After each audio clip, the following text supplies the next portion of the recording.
We've got arguably 7 different jobs updates out of the US this week. A plethora of updates that come through this week probably won't have a short-term effect on the market, but they will reflect on how the Fed is looking at the market moving forward. We're going to take you through the preliminary numbers to Friday's big non-farm payrolls number and how they can influence that big data. These numbers probably not going to have a massive impact short-term, but put together collectively, and if they were a front runner for the non-farms on Friday, then we could see some big moves in the market. Hello and welcome to ATFX's US jobs data preview. Markets are dominated by geopolitical updates and everything that's going on in the Middle East. But at the same time, we've got some very important data coming through this week. We're going to have a look at that in the coming video, where we could see some possible opportunities. Probably going to be longer term, dollar, yen, euro and gold. Shorter term, with no doubt that geopolitics and updates out in the Middle East and the Strait of Hormuz will dominate where the dollar goes and therefore where the majors go. But longer term, we're going to have to keep an eye on part of the Fed's dual mandate. One, of course, is inflation, which is under big threats due to the surge in energy prices. But of course, the second one is the jobs market. We've got arguably 7 different jobs updates out of the US this week.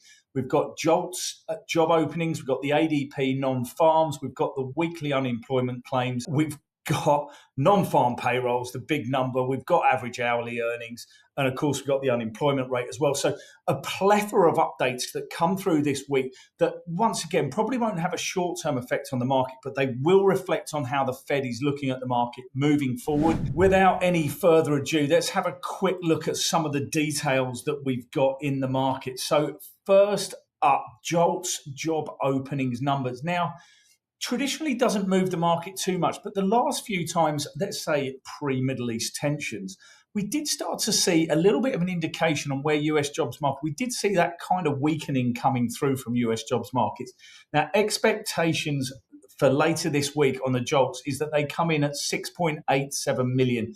That is not much change from the 6.88 million we got last time. But if we do get a big difference, I'm talking sort of 50,000 plus on job openings, then we could see some big moves in the market. Following that, we've got ADP non-farms. Now, ADP non-farms, normally a front runner to the big non-farms number that we're going to get on Friday.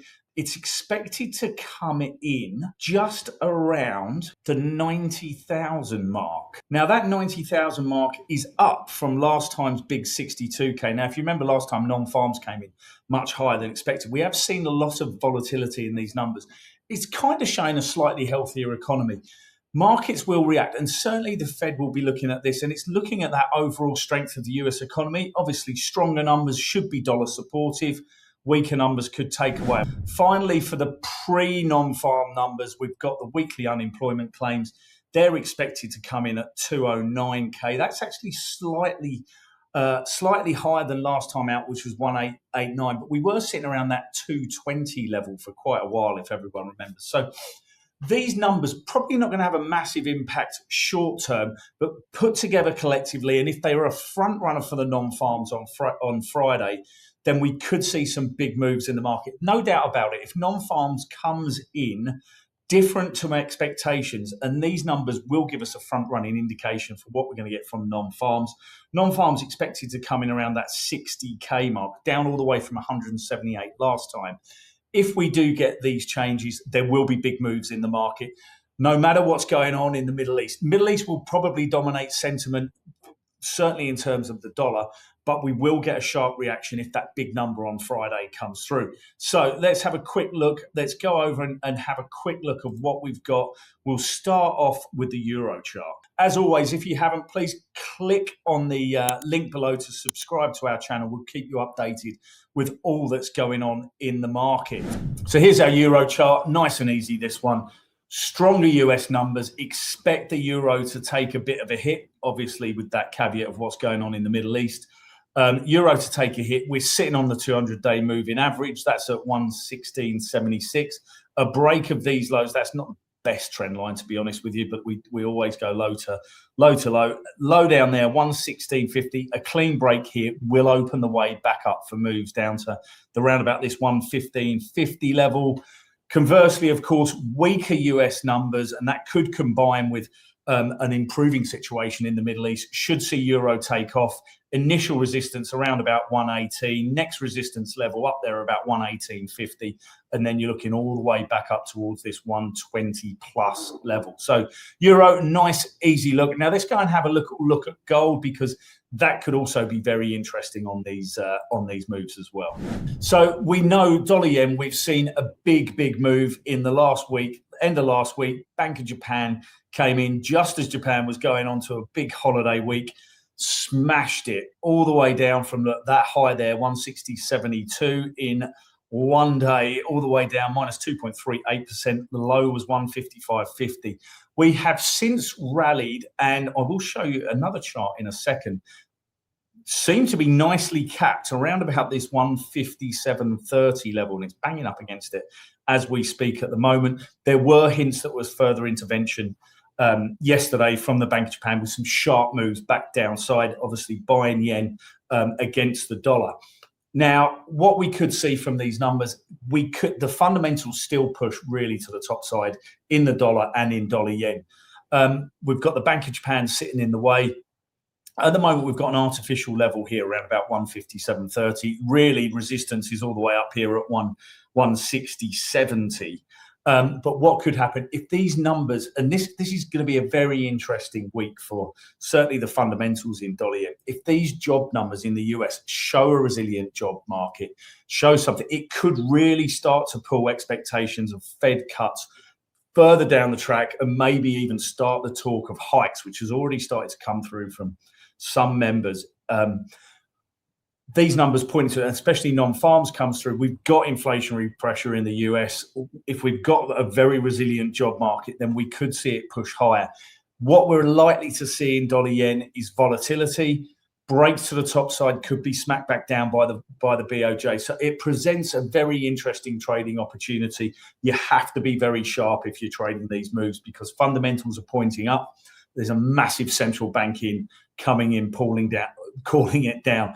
Bear with me 1 second, and I'll just jump over to show you the hourly chart in dollar yen and tell you exactly what I'm talking about.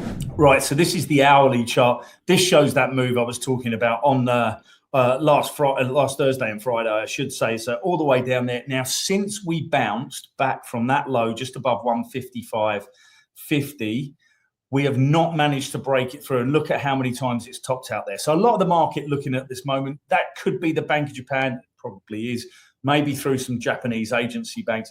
They could let that go and then come in again and push it down. But certainly it's a level to be traded off at the moment. It may not be so as we move through, but that's just to give you an idea of where there's some trading opportunities in the market at the moment. So that's dollar yen, potentially massive moves in that if we start to see some decent variations from expectations in this US data this week.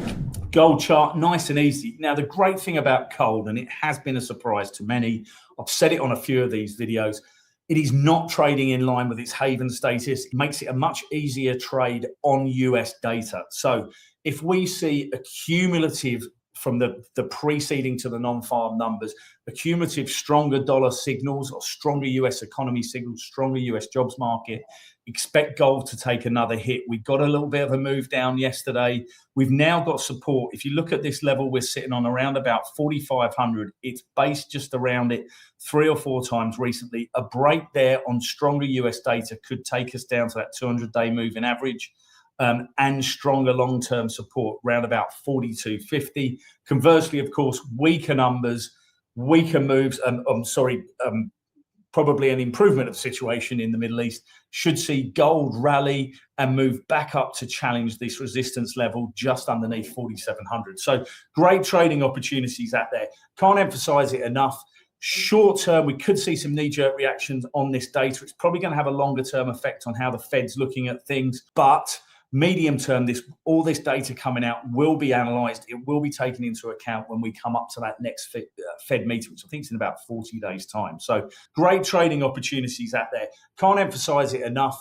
Short term, we could see some knee-jerk reactions on this data. It's probably going to have a longer-term effect on how the Fed's looking at things, but medium term, all this data coming out will be analysed. It will be taken into account when we come up to that next Fed meeting, which I think is in about 40 days' time. So Great trading opportunities coming up. As always, if you need anything from us at ATFX, please let us know.